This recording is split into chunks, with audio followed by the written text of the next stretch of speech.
আসসালামু আলাইকুম প্রিয় ব্যাংকার বন্ধু, আমি লিমন সরকার, প্রভাষক 36তম বিসিএস হিসাব বিজ্ঞান বিভাগ, নওগাঁ সরকারি কলেজ, নওগাঁ। আজকের অনলাইন ক্লাসে আপনাদের স্বাগতম। আমার বিশ্বাস আপনারা সবাই বেশ ভালো আছেন। আপনাদের দোয়ায় এবং আল্লাহর অশেষ রহমতে আমিও বেশ ভালো আছি।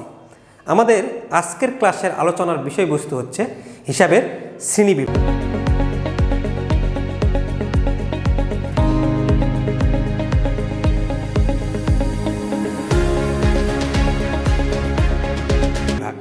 এই ক্লাসটি খুবই গুরুত্বপূর্ণ। এটা একটা বেসিক হিসাবের শ্রেণীবিভাগ যদি না জানেন আপনি অনেক কিছুই অঙ্ক পারবেন না, এবং হিসাবের শ্রেণীবিভাগটা আপনার বেসকে ডেভেলপমেন্ট করবে। একটা বিল্ডিং যেমন যত বেস ভালো হবে বিল্ডিংটা তত শক্তিশালী, সেই রকম আপনি হিসাবের শ্রেণীবিভাগ বা হিসাবের বেসিকগুলো যত ভালো মতো জানতে পারবেন অঙ্ক করতে গিয়ে আপনার জন্য ততই সুবিধা হবে। তো হিসাবের শ্রেণীবিভাগ মূলত হিসাব সমীকরণ এবং জাবেদা রেওয়ামিল মানে অ্যাকাউন্টিংয়ের প্রায় সব ধরনের অঙ্কগুলোর ক্ষেত্রেই হিসাবের শ্রেণীবিভাগটা জানা আপনার গুরুত্বপূর্ণ হয়ে দাঁড়ায়। তো হিসাবের শ্রেণীবিভাগটা আমরা হিসাব কয় প্রকার এবং প্রত্যেকটা হিসাবের মধ্যে কি কি পড়ে এবং এগুলো সহজেই কিভাবে মনে রাখা যায়, বইয়ের কঠিন ভাষার চেয়ে আমরা সহজ ভাষায় বুঝতে পারি কিনা সেটা নিয়ে আমরা আজকে দেখাবো। তো ব্যাংকার বন্ধুরা দেখুন, ব্ল্যাকবোর্ডে আমি প্রথমেই লিখেছি যে আমরা যে হিসাবের একটা মৌলিক সমীকরণ জানি। আমরা সবসময় জানি যে কি বলেছি, যে সম্পদ ইজিক্যাল টু দায় প্লাস মালিকানা সত্ত্ব। তো এই মৌলিক সমীকরণকে এ ইজিক্যাল টু এল প্লাস ওই লেখা হয়। এতে অ্যাসেটস, এলতে লায়াবিলিটিস আর ওইতে ওনার্স ইকুইটি। এটাকে অনেক সময় আমাদের ভাইভাতে বা পরীক্ষায় প্রশ্নও আসে এরকম, যে মৌলিক সমীকরণটাকার বর্ধিত সমীকরণ কি। তো এই মৌলিক সমীকরণকে বর্ধিত সমীকরণটি হচ্ছে হলো A equal to L plus এই ওনার্স ইকুইটি মালিকানা সত্ত্বকে ভাঙলে আমরা চারটা উপাদান পাই: revenue plus capital expense minus drawing. আরতে রেভিনিউ, সিতে ক্যাপিটাল, ইতে এক্সপেন্স, ডিতে ড্রয়িং। এই বর্ধিত সমীকরণ থেকেই আমরা মূলত হিসাবের 6টা শ্রেণীবিভাগ পেয়ে থাকি। এখানে দেখেন কয়টা উপাদান: 1টা, 2টা, 3টা, 4টা, 5টা, 6টা। এই 6টা থেকেই আমরা হিসাব মোট 6 প্রকার এই বর্ধিত সমীকরণ থেকে আমরা পেয়ে থাকি। তো এখন এই হিসাবের শ্রেণীবিভাগটা 6টা কি কি আমরা খুব সহজেই বুঝতে পারবো একটা জিনিস মনে রাখলে। এখানে প্রথমে দেখেন আমাদের ব্ল্যাকবোর্ডে লেখা আছে এডি। এডি হচ্ছে হলো ডেবিট। অর্থাৎ আপনি মনে রাখবেন, ওই যে আপনারা যেহেতু ব্যাংকার, তাহলে আপনারা জানেন না যে বাংলাদেশ ব্যাংকের একটা অ্যাসিস্ট্যান্ট ডিরেক্টর এডি পদ আছে, খুব লোভনীয় যেটা। তাহলে আপনি মনে করবেন যে একটা শ্রেণীবিভাগ আমরা এডিতে ভাগ করছি, আর আরেকটা আপনারা যেহেতু ব্যাংকে জব করেন আপনারা তো এই যে এলসিআর এই কথাটা খুব শোনেন, এলসি শোনেন না, লেটার অফ ক্রেডিট। তাহলে মনে করবেন এলসিআর ক্রেডিট 2টা ভাগে বিভক্ত করছি, একটা এডি আর একটা এলসিআর। এই এডির মধ্যে দেখেন 1, 2, 3, আর এলসিআর এর মধ্যে আরেকটা আছে 3টা ওয়ার্ড। তাহলে মোট কয়টা হচ্ছে হলো 6টা। এখন আমরা এই এডিকে ভাগ করছি, আমরা বলছি যে এডি হবে ডেবিট, সেটা আমরা পরে আসতেছি। এডিকে এতে আমরা ভাগ করছি অ্যাসেটস, ডিতে আমরা ভাগ করছি ড্রয়িং, ইতে আমরা ভাগ করছি এক্সপেন্সেস। এখন একটা জিনিস মাথায় রাখবেন যে সকল ধরনের এডি বা এডি শব্দটার মধ্যে যেই উপাদানগুলো আছে সেগুলোর নর্মাল ব্যালেন্স হচ্ছে হলো ডেবিট। আপনাকে কেউ যদি বলে যে অ্যাসেট কি, তাহলে আপনি বলবেন যে অ্যাসেট হচ্ছে হলো ডেবিট। ড্রয়িং কি, এটা কি ডেবিট না ক্রেডিট, তাহলে আপনি ড্রয়িং বলবেন ডেবিট। ইতে এক্সপেন্স, ব্যয় কি, ব্যয় হচ্ছে হলো ডেবিট। সহজ ভাষায় মনে রাখবেন যে এডি ডেবিট।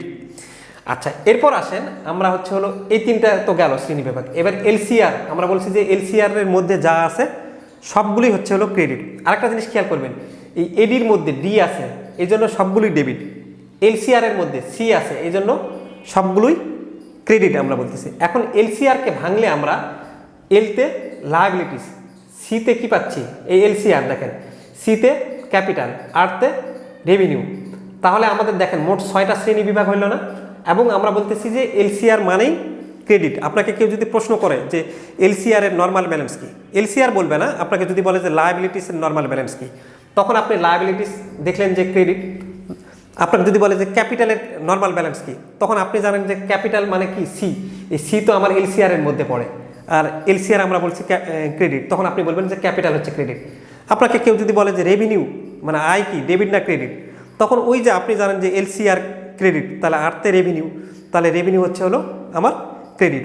এইভাবে আপনি জাস্ট দুইটা টেকনিকের মাধ্যমে, যে এডি ডেবিট, এলসিআর ক্রেডিট, আর এডিকে ভাগ করলে কি হয়, এলসিআরকে ভাগ করলে কি হয়, সেটা যদি মনে রাখতে পারেন, তাহলে 6টা হিসাবের কোনগুলো ডেবিট এবং কোনগুলো ক্রেডিট সেটা আপনি বুঝে ফেলতে পারবেন। এবং এই 6টার মধ্যে এডিকে ভাগ করলে আমরা পাচ্ছি অ্যাসেটস, ড্রয়িং, এক্সপেন্সেস, আর এলসিআরকে ভাগ করলে পাচ্ছি লায়াবিলিটিস, ক্যাপিটাল, রেভিনিউ। এই 6টা হচ্ছে হলো আপনার হিসাব। আপনাকে কেউ যদি বলে যে আপনি হিসাবের শ্রেণী বিভাগগুলো কী বলেন, তো তখন আপনি মাথায় রাখবেন, ও তাহলে হিসাব তো 6টা, একটা হচ্ছে হলো এডি, একটা হচ্ছে এলসিআর। এডিকে ভাঙলে আমি এই 3টা পাচ্ছি, আর এলসিআরকে ভাঙলে এই 3টা পাচ্ছি। এখন ব্যাংকার বন্ধু, আপনাদের যেটা গুরুত্বপূর্ণ দরকার, এই যে হিসাবের আমরা 6টা শ্রেণী বিভাগ যে জানলাম, এগুলো আসলে অ্যাসেটের মধ্যে কি পড়ে বা অ্যাসেটের সংজ্ঞাটা কি, ড্রয়িংয়ের মধ্যে কি পড়ে, ক্যাপিটালের মধ্যে কোন কোন অ্যাকাউন্টগুলো পড়ে, সেটা আমাদের জানা খুবই গুরুত্বপূর্ণ। তবে আপনারা ভয় পাবেন না, আমি একবারে খুবই একটা সহজ টেকনিকে, বইয়ের এরকম কাঠখোট্টা সংজ্ঞাতে আমরা মুখস্থ রাখবো না, আমরা খুব সহজ কিছু টেকনিক এখন লিখে দিব, আপনারা সেগুলো খাতায় নোট করে ফেলবেন। যদি নোট করে ফেলেন তাহলে আপনারা দেখবেন যে জিনিসটা আরও বেশি খুব সুন্দরভাবে রপ্ত হচ্ছে। চলুন তাহলে আমরা একটা হিসাবের শ্রেণী বিভাগটা আরও বিস্তারিতভাবে জানি। চলুন আমরা খুব সহজেই হিসাবের শ্রেণী বিভাগটা একটু ব্যাখ্যা করি। আমরা প্রথমে দেখেন, আমরা প্রথমে কি শিখছিলাম, যে আমরা এডি, অ্যাসেটস, ড্রয়িং এবং এক্সপেন্সেস। তাহলে ওই এডি, এতে কি অ্যাসেটস বলতে কি বোঝায়, সম্পদ। এখন সম্পদ কাকে বলে আমরা বইয়ে অনেক কাঠখোট্টা ভাষায় শিখেছি, এত কঠিনভাবে আপনার মনে রাখার দরকার নাই। আপনি মনে রাখবেন যে আপনার কাছে যা আছে আমার কাছে, তাহাই হলো সম্পদ। অথবা আমরা কি লিখছি, যে বা যা আমাকে সুবিধা দেয় বা যা আমি ব্যবহার করি, তাহাই হলো সম্পদ, সম্পদের নর্মাল ব্যালেন্স ডেবিট। অর্থাৎ আমার কাছে যা থাকবে সেটাই হবে সম্পদ, অথবা যদি সেটা আমাকে সুবিধা দেয় বা যদি সেটা আমি ব্যবহার করি, সেটা হবে হলো সম্পদ। আর আমরা বলছি কি, সম্পদের নর্মাল ব্যালেন্স ডেবিট। কারণ ওই যে আমরা শিখলাম এডি মানেই ডেবিট, তাহলে অ্যাসেটসের নর্মাল ব্যালেন্স কী হবে, ডেবিট হবে। এবার আসেন এক্সাম্পল। এই এক্সাম্পলগুলো আমাদের মনে রাখা খুবই দরকার। এই এক্সাম্পলগুলো যদি আমরা চিনতে পারি, তাহলে আমরা পরীক্ষাতে অনেক ভালো করতে পারবো। আচ্ছা, যেমন আমাদের প্রথমেই আছে হলো ক্যাশ ইন হ্যান্ড, অর্থাৎ নগদ টাকা আমার জন্য সম্পদ, কারণ এটা আমার কাছে আছে, ব্যবসা প্রতিষ্ঠানের কাছে আছে, এবং ব্যবসা প্রতিষ্ঠানকে নগদ টাকা কি দিবে, সুবিধা দিবে, এবং এটা নগদ টাকা কি ব্যবসা প্রতিষ্ঠান ব্যবহার করে। এবং ব্যাংকার বন্ধু, এই হিসাব বিজ্ঞানের যখন অঙ্ক করবেন বা হিসাব বিজ্ঞানের সবসময় একটা জিনিস মাথায় রাখবেন, সেটা হচ্ছে হলো আপনার ব্যবসা প্রতিষ্ঠান আলাদা এবং মালিক আলাদা। ব্যবসা প্রতিষ্ঠান এবং মালিক দুইটা পৃথক জিনিস। আমরা কিন্তু ব্যবসা প্রতিষ্ঠানের অঙ্ক করি, মালিকের অঙ্ক করি না, এটা আপনাদের খেয়াল রাখতে হবে। এরপর আছে আমাদের অ্যাকাউন্টস রিসিভেবল, বাংলায় যাকে বলে প্রাপ্য হিসাব। এই অ্যাকাউন্টস রিসিভেবল তৈরি হয় তখনই যখন আপনি কোনো পণ্য ধারে বিক্রয় করেন অথবা কারোকে ধারে সেবা দেন। তাহলে আপনি যখনই ধারে বিক্রয় করবেন অথবা আপনার যদি প্রতিষ্ঠান সেবামূলক হয়, তাহলে তাকে ধারে সেবা দিলে আপনার কি হবে, অ্যাকাউন্টস রিসিভেবল তৈরি হবে, প্রাপ্য হিসাব তৈরি হবে। ভবিষ্যতে আপনি ধারে দেওয়ার ফলে, বাঁকেতে দেওয়ার ফলে কি হয়েছে, ভবিষ্যতে আপনি তার কাছ থেকে টাকা পাবেন না। তাহলে ভবিষ্যতে কারো কাছ থেকে যদি টাকা পান, সেটাকে ইংলিশে বলে অ্যাকাউন্টস রিসিভেবল, অ্যাকাউন্টিংয়ের ভাষায় অ্যাকাউন্টস রিসিভেবল। তাহলে সেই অ্যাকাউন্টস রিসিভেবল প্রাপ্য হিসাব আপনার একটা সম্পদ। এরপর আমরা দেখতেছি যে নোটস রিসিভেবল, অ্যাকাউন্টস রিসিভেবল যাহা, নোটস রিসিভেবল তাহা, একই জিনিস। কিন্তু নোটস রিসিভেবল যদি আপনি কারো কাছে ধারে পণ্য বিক্রয় করেন, তখন আপনি আরও কি করবেন, দালিলিক আকারে, মানে ডকুমেন্টস আকারে আপনারা যখন তার কাছে বিক্রয় করবেন, মানে তার লিখিত সইটই সব কিছু থাকবে। যেমন আপনারা ব্যাংকার, আপনারা সব কাজই যার সঙ্গেই করেন না কেন, যে কাগজ ছাড়া তো আপনারা কোনো কিছু বোঝেন না, তাই না? যে বাবাও যদি লোন নিতে আসে, তাকে সব ডকুমেন্টস রেডি থাকতে হবে। তো এই ডকুমেন্টস আকারে যখন আপনি কারো কাছে ধারে পণ্য বিক্রয় লেনদেন করবেন, তখন সেটাকে আমরা বলতেছি নোটস রিসিভেবল। মার্চেন্ডাইজ ইনভেন্টরি, আমাদের মজুদ পণ্য, এটা আমাদের জন্য সম্পদ। প্রিপেইড ইন্স্যুরেন্স, ব্যাংকার বন্ধু প্রিপেইড ইন্স্যুরেন্স বলতে বোঝাচ্ছে যে ধরুন আপনার কোথায় এই ইন্স্যুরেন্স কোম্পানিতে আপনার একটা বিমা পলিসি করা আছে। তো এই বিমা পলিসি করতে হলে আপনাকে প্রতি মাসে বা একটা কিস্তিতে আপনার টাকা জমা দিতে হয়। কিন্তু আপনি এই টাকাটা যখন আগেই 2-3 বছরের টাকা, মানে আপনার মাস শেষ হওয়ার আগে আপনি যখন টাকাটা দিয়ে দিবেন, অগ্রিম টাকাটা দিয়ে দিবেন, তখন এটা আপনার জন্য সম্পদ। এই জন্য লেখা হচ্ছে প্রিপেইড। আর আপনারা যে কোনো কিছু প্রিপেইড, মানে অগ্রিম যে কোনো খরচের যদি অগ্রিম দিয়ে দেন, তাহলে আপনারা মনে করবেন সেইটা আপনার জন্য সম্পদ। অনেক সময় প্রিপেইড এক্সপেন্স লেখা থাকে, অর্থাৎ অগ্রিম ব্যয়। যে কোনো খরচের মনে রাখবেন যে কোনো খরচ হওয়ার আগেই আপনি যদি তার টাকাটা দিয়ে দেন, তাহলে সেটা আপনার জন্য সম্পদ বলে বিবেচিত হবে। এরপর আছে আমাদের সাপ্লাইজ ল্যান্ড। ল্যান্ড মানে জমি আমাদের কাছে থাকে, এই জন্য এটাকে আমরা বলি সম্পদ, এবং এই ল্যান্ড আমাদের ভবিষ্যতে সুবিধা দিবে। এভাবে আমাদের বিল্ডিং, মেশিনারি, ইকুইপমেন্ট, এগুলো আমাদের স্থায়ী সম্পদ, কারণ এগুলো আমাদের অনেক দিন ধরে ব্যবহার করব আমরা। আমার একটা ব্যবসা প্রতিষ্ঠানে যদি যন্ত্রপাতি থাকে, তাহলে সেই যন্ত্রপাতি আমাদের কাছে আসে না, এটা আমাদেরকে সুবিধা দিবে না দীর্ঘদিন ধরে, এবং এটার ফলে আমরা কি করব, এই ইকুইপমেন্ট ব্যবহার করে আমি অনেক কিছু ক্রয় করব। এরপর আমাদের আসতে পারে গুডউইল এবং ইনভেস্টমেন্ট। ইনভেস্টমেন্ট বলতে বিনিয়োগ। এগুলো হলো আমাদের সম্পদের তালিকা। এই সম্পদের তালিকাটা আপনারা খুব সুন্দর করে নোট করে নেবেন এবং মুখস্থ করে ফেলবেন, তাহলে আপনাদের পরীক্ষায় অনেক সহজ হয়ে যাবে। এরপর আসেন আমাদের ড্রয়িং, উত্তোলন কাকে বলে। এখানে লিখছে যে মালিক তার নিজ প্রয়োজনে ব্যবসা প্রতিষ্ঠান থেকে যা কিছু নিবে তাই উত্তোলন, অর্থাৎ মালিক নিলে উত্তোলন, উত্তোলনের স্বাভাবিক ব্যালেন্স ডেবিট। অর্থাৎ এই জিনিসটা বলতেছে, আমরা আগেই বললাম না যে ব্যবসা প্রতিষ্ঠান এবং মালিক দুইটা আলাদা জিনিস। তো মালিক যদি কোনো ব্যক্তিগত কারণে ব্যবসা প্রতিষ্ঠান থেকে নগদ টাকা নেয়, তখন ওই ব্যবসা প্রতিষ্ঠান বলে এটা তো তুমি ব্যবসার কাজে নিলে না, তোমার ব্যক্তিগত কাজে নিলে, তখন এটাকে আমরা বলবো উত্তোলন বলে বিবেচিত করব। এবং উত্তোলনের স্বাভাবিক ব্যালেন্স আমরা ডেবিট বলছি। ওই যে এডি ডেবিট, তাহলে ডিতে ড্রয়িংস। আর একটা উদাহরণ যদি আমরা বুঝি, ধরে নেন যে আপনার মালিক তার ছেলের স্কুলের বেতন প্রদান করবে, তার নিজের কাছে টাকা নেই, তখন সে কী করলো, ব্যবসা থেকে টাকাটা নিয়ে তার ছেলের স্কুলের বেতন প্রদান করলো, অথবা তা আবার আরও অন্যান্য ব্যক্তিগত কাজে ব্যয় করার জন্য সে কি ব্যবসা থেকে টাকাটা নিয়ে সেই খরচটা মেটালো, তখন এটা হবে হলো উত্তোলন। কিসের জন্য? মালিক আলাদা, ব্যবসা প্রতিষ্ঠান আলাদা। যদি ব্যবসা প্রতিষ্ঠানের কাজে ব্যবহার করা হয়তো সেটা আলাদা কথা, যেহেতু মালিকের কাজে এটা উত্তোলন করা হচ্ছে, এই জন্য আমরা মনে রাখবেন যে মালিক যা কিছু নিবে ব্যবসা প্রতিষ্ঠান থেকে ব্যক্তিগত পারপাসে, সেটাই হবে আপনার জন্য উত্তোলন, অর্থাৎ মালিক নিলেই উত্তোলন। আচ্ছা, এরপর আসেন এক্সপেন্স, অর্থাৎ ব্যয়। আমরা বলি যে ব্যবসা থেকে যে কারণে অর্থ চলে যায় তাকে বলে ব্যয়। ব্যয়, খরচ, ক্ষতি ডেবিট হবে সবই। সহজ ভাষায় আমরা এত কঠিন সংজ্ঞা আকারে না মনে করবেন যে ব্যবসা থেকে কোনো কারণে যদি অর্থ চলে যায় সেটাকে মনে করবেন ব্যয়, এবং ব্যয়, খরচ, ক্ষতি ডেবিট হবে সবই। অর্থাৎ আপনি জানেন যে ব্যয়ের স্বাভাবিক ব্যালেন্স কি? ডেবিট। ওই যে এডি, অ্যাসেটস, ড্রয়িং এবং এক্সপেন্স কী হবে? ডেবিট হবে। এখন আমরা এই এক্সপেন্সের ব্যয়ের কিছু উদাহরণ দেখি। যেমন দেখেন, আপনি পারচেস, ক্রয় করলে আপনার কাছ থেকে নগদ টাকা চলে যাচ্ছে, এটা এই জন্য ব্যয়। স্যালারিস এক্সপেন্স, যখন আমরা আমাদের প্রতিষ্ঠানে কর্মচারী আছে তাদেরকে বেতন দিতে হয়, তারা বেতন দিলে আমার নগদ টাকা চলে যায়, এজন্য এটা ব্যয়ের মধ্যে পড়তেছে। এভাবে আপনি ওয়েজেস এক্সপেন্স, মজুরি খরচ, রেন্ট এক্সপেন্স, ভাড়া খরচ, যে অফিসটা যে জায়গায় আছে তাহলে তার জন্য কি ভাড়া দেওয়া লাগে না, সেরকম হতে পারে। ইউটিলিটিস এক্সপেন্স, বলতে পারেন যে স্যার উপযোগ খরচটা কি? উপযোগ খরচ হচ্ছে আমাদের একটা ব্যবসা প্রতিষ্ঠানের যে পানি বিল, বিদ্যুৎ বিল, গ্যাস বিল এগুলো দিতে হয়, সেটাকে আমরা অ্যাকাউন্টিংয়ের ভাষায় বলি ইউটিলিটিস এক্সপেন্স। এভাবে ইন্টারেস্ট এক্সপেন্স আসতে পারে, সুদ ব্যয়। তারপর অ্যাডভার্টাইজিং এক্সপেন্স, ব্যবসা প্রতিষ্ঠান চালাতে গেলে নিয়মিত বিজ্ঞাপন খরচ প্রদান করতে হয়। ডেপ্রিসিয়েশন এক্সপেন্স, অবচয় খরচ, আমরা স্থায়ী সম্পদের উপর যে অবচয় রাখি সেটাকে অবচয় খরচ বলে। এছাড়াও ইন্স্যুরেন্স এক্সপেন্স। এভাবে আমাদের খরচের তালিকাগুলো আছে। আমরা তো এডিতে 3টা শ্রেণী বিভাগ করলাম, অ্যাসেটস, ড্রয়িং, এক্সপেন্স।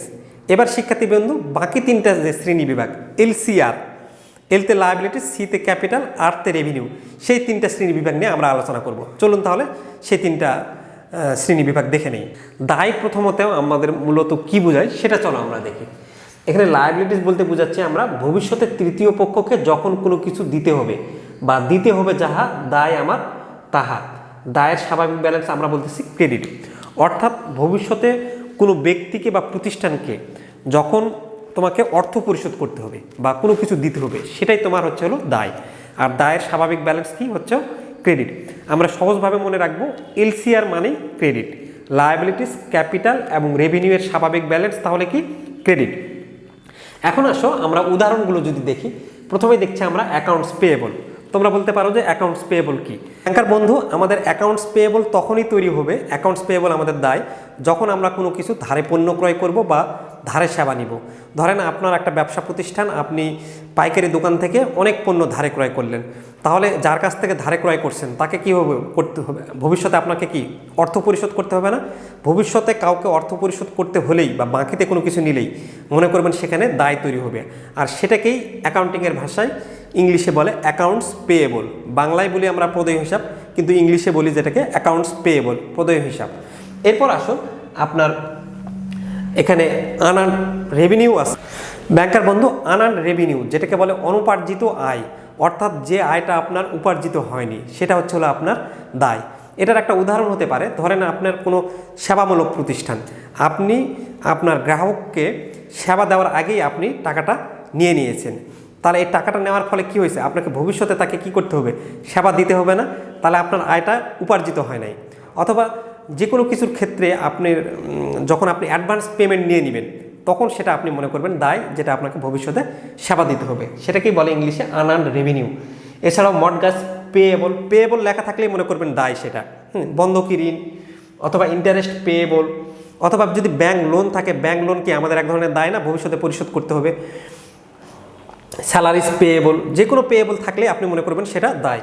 বা আমরা বলছি যে কোনো খরচের বকেয়া, যেমন স্যালারিজ পেয়েবল মানে প্রদেয় বেতন, বেতন প্রদেয় হিসাব।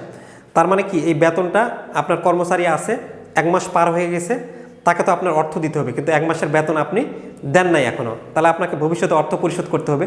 এই জন্য কি এটা এক ধরনের লায়াবিলিটিস। এভাবে ওয়েজেস পেয়েবল হতে পারে, যেটা মজুরি খরচ, এটা আপনার জন্য দায় হতে পারে। রেন্ট পেয়েবল হতে পারে, দায় হতে পারে।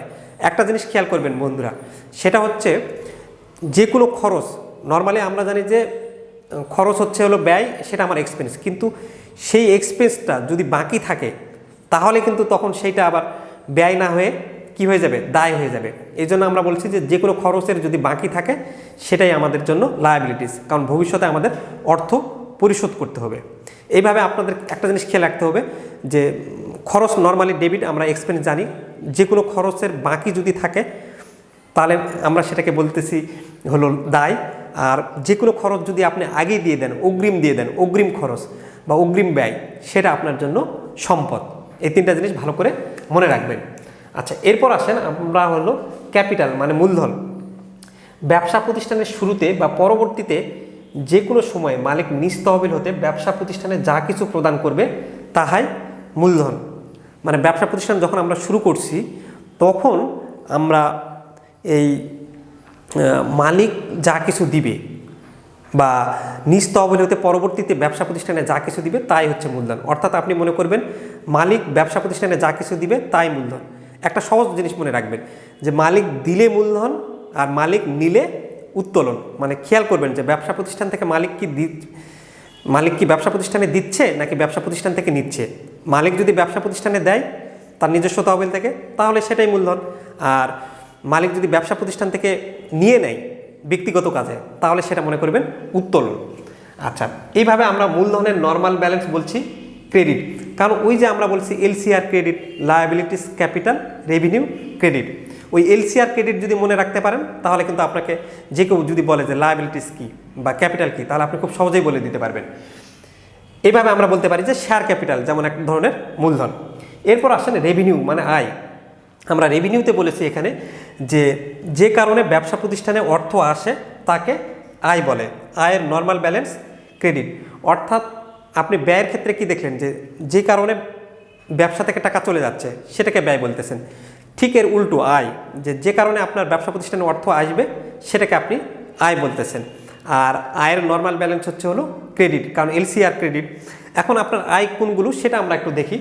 যেমন এখানে উদাহরণ বলছে যে সেলস, বিক্রয় করলে কি হয়, আমার ব্যবসা প্রতিষ্ঠানে নগদ টাকা আসে, এই জন্য আমরা বলতেছি যে সেলস হচ্ছে আমার রেভিনিউ। ইন্টারেস্ট ইনকাম, আমি যদি কাউকে টাকা ধার দিই তাহলে তার কাছ থেকে আমি কি ঋণ দেওয়ার কারণে কি করতে পারি, সুদ পাই না, সেটা আমাদের জন্য ইনকাম। ব্যাংকার বন্ধুরা আপনারা তো এই সুদের উপরই মানে এই যে লোনের যে বিষয়টা ডিপোজিট কালেকশন করেন এবং এই ডিপোজিট থেকে কি করেন, লোন দেন, এবং এই লোনের উপর যে ইন্টারেস্ট ইনকামটা আসে সেটার উপরই তো আমাদের আর্থিক প্রতিষ্ঠান বা ব্যাংক প্রতিষ্ঠানগুলো চলে। আচ্ছা, এভাবে আমরা বলতে পারি সার্ভিস রেভিনিউ বা কমিশন। আচ্ছা, এরপর আমরা বলতেছি যে ইন্টারেস্ট ইনকাম বা সার্ভিস রেভিনিউ। আপনি যখন কোনো সেবা দিবেন, সেবা দেওয়ার বিপরীতে আপনার ব্যবসা প্রতিষ্ঠানে কি নগদ টাকা আসবে না, এই জন্য এটা আয়। এছাড়াও আমরা বলতে পারি যে কমিশন, এই কমিশনটাও আমাদের জন্য আয় হতে পারে। বন্ধুরা, আমরা এই প্রথম ক্লাসে হিসাবের শ্রেণীবিভাগ নিয়ে একটা ডিটেলস আলোচনা করলাম। এর পরের ক্লাসে আমরা হিসাব সমীকরণের লেনদেনগুলোর কিভাবে প্রভাব হয় বা হিসাব সমীকরণের অঙ্ক করতে আমাদের যা জানা আবশ্যক সেই জিনিসগুলো নিয়ে আমরা আলোচনা করব। আরও 2টা ক্লাস আমরা হিসাব সমীকরণের অঙ্ক করতে গেলে যেই বেসিকগুলো দরকার পড়বে সেগুলো নিয়ে আলোচনা করব। 2টা ক্লাস করার পর আমরা পরবর্তীতে ব্যাংকিং ডিপ্লোমা এক্সামিনেশনে বিগত বছরে যে হিসাব সমীকরণের অঙ্কগুলো এসেছে সেগুলো খুব সহজভাবে আপনাদের বুঝিয়ে দেওয়ার চেষ্টা করব। পরবর্তীতে এই ভিডিওগুলো পেতে চাইলে আপনি আমাদের চ্যানেল সাবস্ক্রাইব করবেন, লাইক, কমেন্ট এবং শেয়ার করবেন এবং নোটিফিকেশন বাটন টিপে দিবেন, যাতে করে আমরা এই ধরনের banking diploma examination related video ছাড়লেই আপনার খোঁজ পেয়ে যান। তো আর নয়, আপনারা সবাই ভালো থাকবেন, আপনাদের জীবনের কল্যাণ কামনা করে আজকেই শেষ করছি। ধন্যবাদ সবাইকে।